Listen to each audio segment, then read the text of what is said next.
Bienvenidos a AppSaweb, tu sitio de automatización. En esta ocasión vamos a platicar sobre el direccionamiento en RSLogix 500. El objetivo de este video es presentarte la manera en que se direccionan las entradas, las salidas, los espacios de memoria cuando utilizamos RSLogix 500.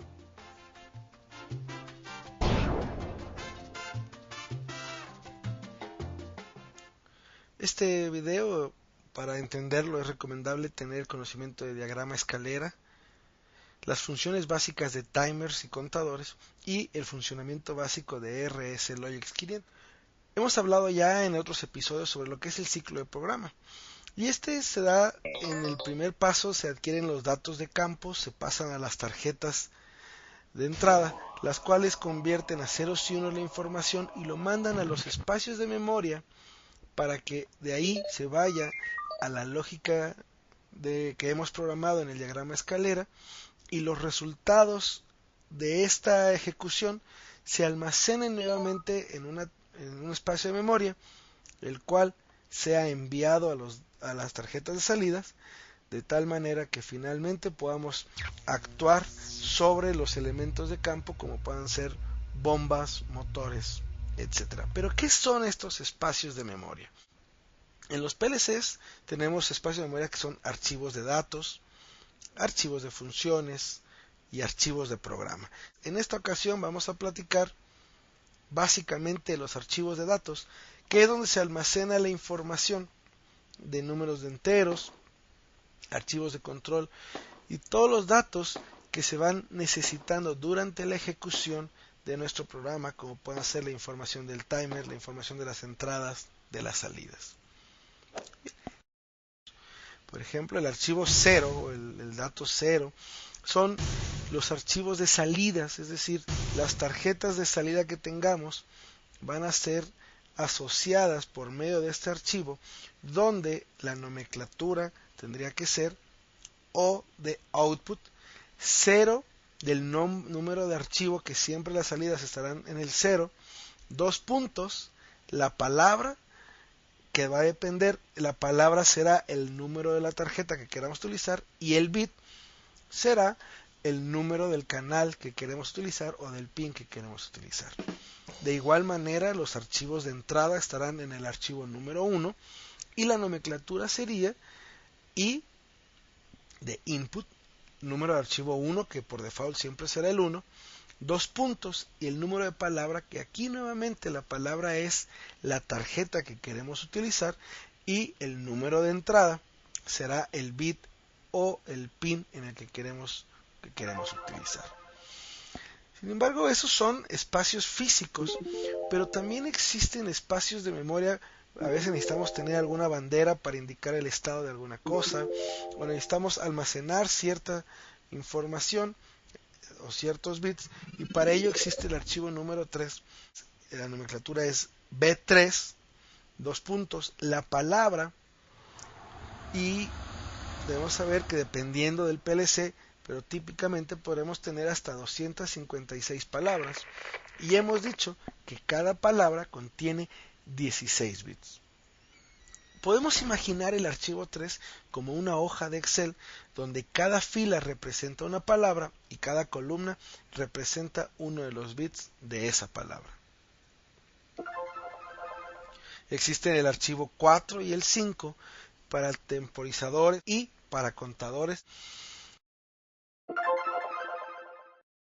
En los procesos o en los programas de los PLCs, de utilizar números enteros, ya sea para algún cálculo o para llevar el acumulado de alguna cosa, y para ello existe el archivo número 7, donde su nomenclatura es N del tipo de archivo entero, 7 del número de archivo, 2 puntos, la palabra. Y noten que aquí no estamos llegando al nivel de bit, sino nos estamos quedando en el nivel de la palabra, dado que se utilizan los 16 bits para almacenar ese número entero.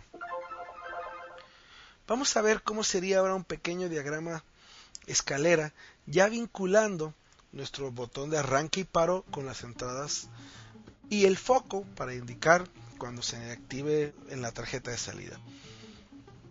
Y vemos ahí que tenemos el botón de arranque, que es un tipo de entrada, estará conectado en la tarjeta 0, en el pin 0, por lo tanto su direccionamiento tendría que ser I1 2.0 diagonal 0. Mientras que el botón de paro, que también es una entrada, está también en la misma tarjeta, pero este estará conectado en el pin 1, su direccionamiento sería I1 2.0 diagonal 1. A diferencia del foco, que ya es una salida y estará conectado en la salida en la tarjeta 1, pero en el pin 0 de esa tarjeta, y su direccionamiento sería O0 2.1 diagonal 0.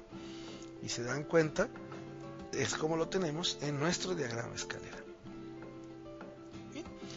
Ahora vamos a hablar de un diagrama escalera un poquito más complejo.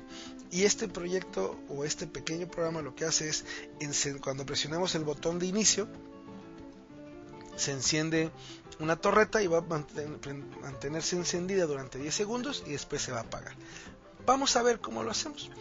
Primero, en el primer renglón estamos evaluando que el timer haya terminado. ¿Y cómo lo hacemos? Vinculándolo con el timer 0, que es T4, T de timer, 4 del número de archivo 4, 2.0 que indica el número de timer, y .DON para utilizar el bit de control de cuando haya terminado. Después evaluamos la entrada, que está conectada en la I, que es una entrada, 2.0 quiere decir la tarjeta 0, diagonal 0, indicando que está conectado en el pin 0. Y evaluamos el resultado y lo vamos a almacenar. En este caso no vamos a querer enclavar una señal física, es decir, no estamos arrancando un motor, simplemente estamos guardando el resultado de la evaluación de este renglón en un espacio de memoria que hemos denominado en el B3 2.0 diagonal 1, quiere decir en el archivo de bits, en la palabra 0, en el bit 1. Y después utilizaremos esa misma señal para evaluar este enclavamiento. De tal manera que podemos decir que el renglón 1 es utilizado para enclavar el inicio de proceso que se va a utilizar en los demás renglones. Como por ejemplo en el renglón 2 se evalúa si B3 2.0 diagonal 1 está encendido, entonces el timer empezará a temporizar, por lo que podemos darnos cuenta que el segundo renglón se encarga de temporizar o de encender el timer. Y en el tercer renglón lo que vamos a estar evaluando es cuando ese timer termine, y se fijan es el T4 2.0.DON, que nos dice que es la información del timer 0, su bit de control DON. Cuando este se vaya de falso a verdadero o se detecte el flanco de subida, entonces el contador incrementará su cuenta en 1 y podremos decir entonces que el renglón 3, su objetivo es incrementar la cuenta una vez que el timer haya terminado. En el renglón 4 nos damos cuenta que lo que estamos haciendo es evaluar cuando el timer 0 está temporizando, por lo que estamos usando el bit de control TT y por ello hemos utilizado el T4 2.0.TT para energizar la torreta que está conectada a una salida física que la hemos puesto en la tarjeta 1, por ello la nomenclatura o el direccionamiento es el O de salida, 2.1 que es la tarjeta 1, diagonal 0, pues está conectada en el pin 0. Y con ello decimos que el renglón el cuarto tiene como objetivo encender la torreta siempre y cuando se esté temporizando. Y con ello regresamos al renglón 1 y cuando se ha dado el tiempo, dado que este es un normalmente cerrado, al cerrarse, al terminar el tiempo, se abre el contacto y por lo tanto B3 se va a falso y todo vuelve a su estado inicial. Con esto llegamos al final de este episodio que espero te haya sido de mucha utilidad. Te recuerdo que esto es solo el principio de toda una carrera de capacitación y para ello puedes consultar la información en apsaweb.com.mx o bien en ab.com. Nos vemos en la próxima.